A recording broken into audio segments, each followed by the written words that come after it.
introduce Angela Rodriguez. She's a multilingual, award-winning communications and marketing leader with nearly 20 years of experience across Canada, Latin America, and Europe. So if there's a market, she knows it. No. And she's going to talk to us today about some ways to prevent AI bias in communications, which is such an important, timely topic. So I'll leave the floor to you. Thank you so much. Diana.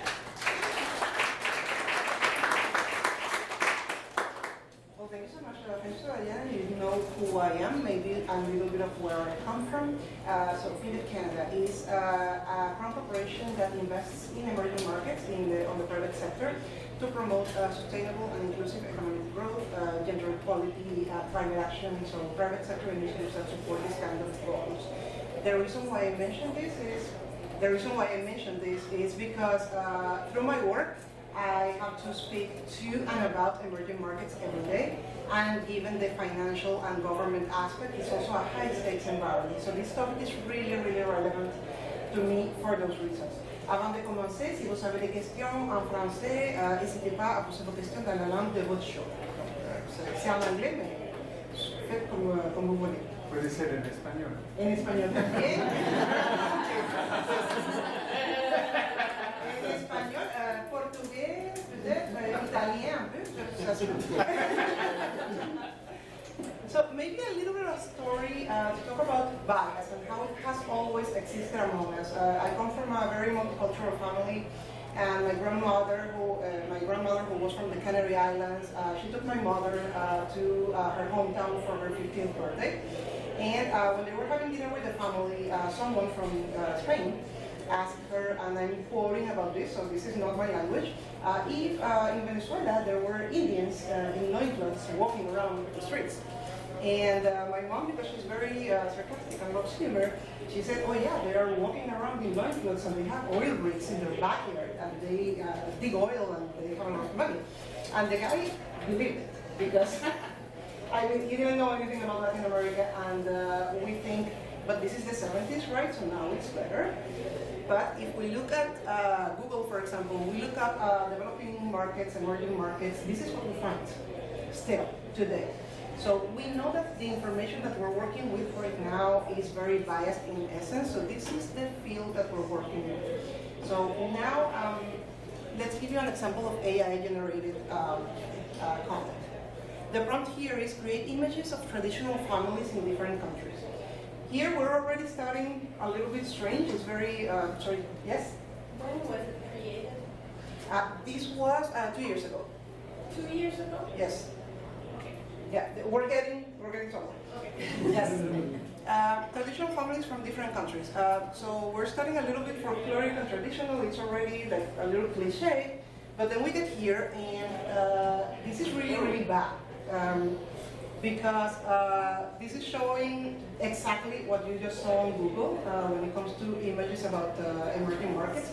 And this is what AI thinks is a traditional, and this is the keyword, traditional Brazilian family. We know this is not the reality of Brazil by far. So, what do we want to include in communications? The first thing that I would tell you is preventing bias in AI communications starts by preventing bias in communications, period. If you don't have this integrated within your comms strategy, within your comms team, this is not going to work for AI either. One of the things is creating clear and custom guidelines that are adapted to your reality, fostering diversity within your team, and it shows. I've worked with teams in the past that are not diverse, and you see it in the work. You need a representation that is going to give you accurate work to work with. And then creating a safe space for discussion, because you do nothing with diversity if you can't have them challenge you every day and tell you this is not going in the right direction. Then finally, you want to create a culture of enthusiastic support. You don't want to make it seem like a chore. You want to make it seem like you really care about this and you're really passionate about it. Otherwise, no one's going to follow suit. Everybody's going to see it like a policy, like a procedure, that it's annoying, and we just need to get through it. To get you inspired on guidelines, there is not one size fits all kind of approach, but there are some existing places where you can go and look for guidance and then adapt to your own reality. So you have things from the United Nations, European Union, Microsoft. You have different types of sources, and actually the UNDP's 10 Principles for Gender Responsible Communications is very inclusive of emerging market perspective and intersectionality. So you have places where to start when it comes to thinking of your own guidelines.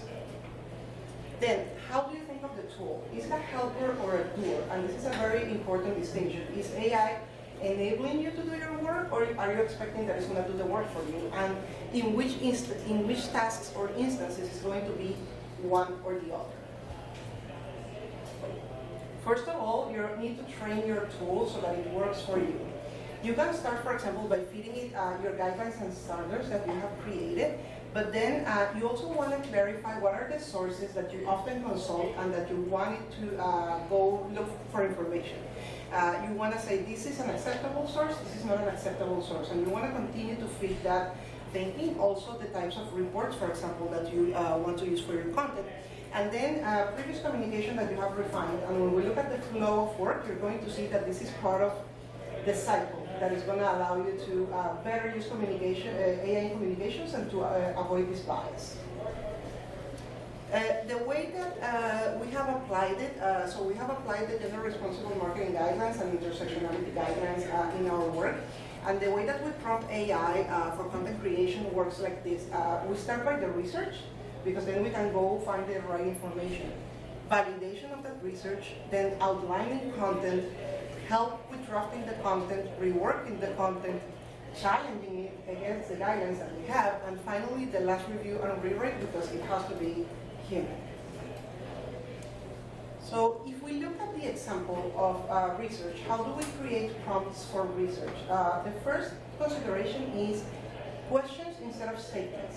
If you give it a statement, AI is going to validate you, AI is going to make you feel amazing, but it's not necessarily going to be the right thing. So you want to make sure that you're asking the right questions. And this is a little bit of an overshoot here, but this is assuming, this is an assuming statement, very short. We're not saying what kind of information we want. We don't really give it a lot to go to. Here, we're actually clarifying what is the question, where do I want you to draw information from, what kind of outlets are acceptable, include the region's perspective, give me contrasting opinions and back them with information. Not older than 2023, I don't want data from 2010. Direct links to the results and where in the results you found the content. Then I won't go through all of this, you will see the presentation when you receive it, but if you see prompt number 1, very basic. Then we will go to prompt number 2, so much more complete. And some of the highlights in the difference in the results you might have seen. It's not lengthier necessarily. You see that it was about the same length, but it's so much more complete. It includes perspective on different types of populations, so younger people versus older people and access to internet, gender barriers, infrastructure gaps. It also includes considerations like how the current approaches might be excluding a certain population, for example, low-income populations that might not be accessing these new solutions that we're putting in for the problem. So much more complete response just with that. When it comes to validation, you're already facilitating your work by asking for the direct links where all of those things came from and where in those links the information is. The most common errors that AI will do. So first off, wrong years. If a report is hosted on a page that has been updated recently, AI might think that this is the year of the report, but then you go look at the report and it's actually older. So that is one of the common mistakes. The other one is phantom information. It will tell you, according to this report, this and this and that. You go to the report, it's nowhere. So you have to check for that. Source bias, so it might give you only NGOs, only government, only media from this type of tendency. So it might lean towards a certain direction. And then pernicious user validation. It wants to validate you constantly. So you have to be very careful how you craft your prompt so that it's not giving you what you want.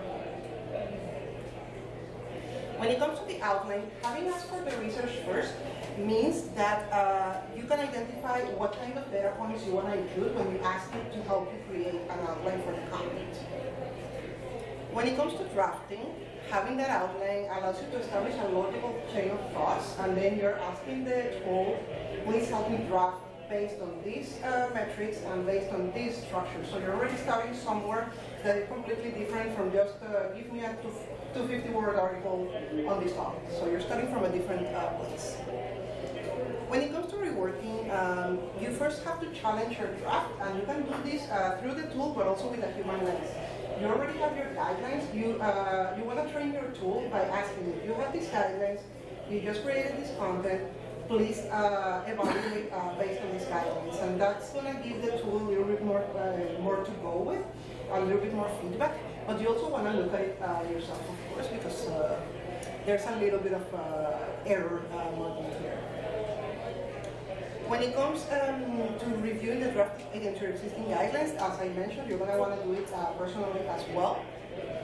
And then you're going to want to have a human rewrite. So you're going to notice that when you're structuring content from AI, it's going to fall into some specific categories when it comes to sentence structure. So it's going to give you opposing statements.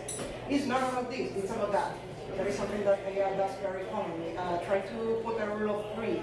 So you're going to find some content, let's say go-tos, that AI tools might have, and you want to make sure that you rewrite in your own tone. You want to make sure that the flow of information makes sense, because when you start challenging the tool, it might start rewriting things that you thought were fine, and you want to make sure that you're keeping what you want to keep and editing what you want to edit. So you want to review the flow of content. You want to revalidate your metrics just to make sure that it didn't start quoting something that doesn't exist. You want to use a checklist that comes from your guidelines to say, is this reinforcing stereotypes about emerging markets? Is this representing women in a negative light? So you want to get that checklist to make sure that you can review. And then you want to make it yours in both brand and tone. And here, having very robust branding guidelines that go beyond the aesthetic, graphics, logo, but go into your tone, your voice, how you want to speak to your audiences is really important, because AI is going to feed from that information to give you some content that is more high quality. As I mentioned, it has to be human above all. This is AI supported communication, so you're going to use the tool, because it's a tool, as a support for you to be more efficient, for you to not have to go through 100, 200-page report by yourself, but actually get some efficiencies and some optimization. But then at the end of the day, you're the one that is speaking to your audiences. As I mentioned before, I work for a crown corporation that is in the financial sector, so it's a really high-stakes environment. We can't afford errors. We can't go out there saying, this is the latest from the United Nations, from World Bank, because we really have to back it. There's a lot of eyes and a lot of scrutiny. So when we use AI-supported communications, we're really going through all of those standards to ensure that the communications have a certain quality.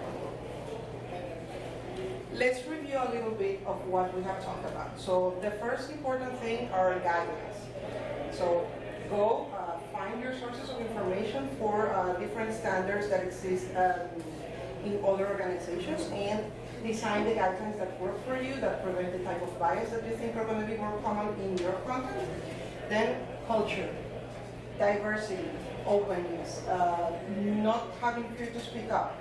You want to have people that are going to challenge you, that are going to tell you when something is not quite working. Expectations on the tool. Don't expect it to do everything for you, don't expect it to be perfect. You have to be really careful about how you manage the tool and what you want to obtain from it. Training. Train your tool, feed it your branding guidelines, feed it your standards, feed it reports, feed it communications that you have corrected from it. It's going to learn from that. Prompt design. Very complete questions, not statements. Don't open with an assumption, open with an open question so that it gives you the right information. Challenge it. You can go at it saying, all of the sources that you included are this. Why don't we have more points of view, more different points of view? It's going to give you different information. And then finally, that review and ownership stage. I can't emphasize enough, as we have more AI generated unsupervised content that is going to be online, we're going to have at some point a predominance of AI generated content that no one has reviewed. And AI is learning from the internet. So AI is going to be learning from the low quality content that is created itself. So that is going to mean a dip in quality. So this portion, review and ownership, is the most important one because you really have to own your communications and you have to use AI as an enabler and as a tool, and make sure that you're not perpetuating all of those biases that we just saw are in that content online. So that's it for me. Now opening it up for questions. Thank you so much.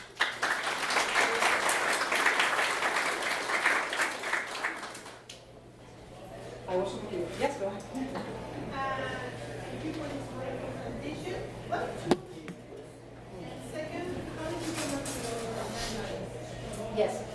So at work, we can only use Copilot because you might have seen all government accounts is all Microsoft enabled. So it's very restricted. But for personal experimentation, I use everything. I use ChatGPT, I use Claude, I use Mistral. I've done a bunch of things just to see what happens. And I have seen very high differences in quality for the different tools. So Copilot takes up a lot of training. You have to really spend time with the tool to get the result because Copilot is challenging sometimes. And for the guidelines, as I mentioned, these references that I showed before, this served us for the guidelines. There was also a lot of discussion.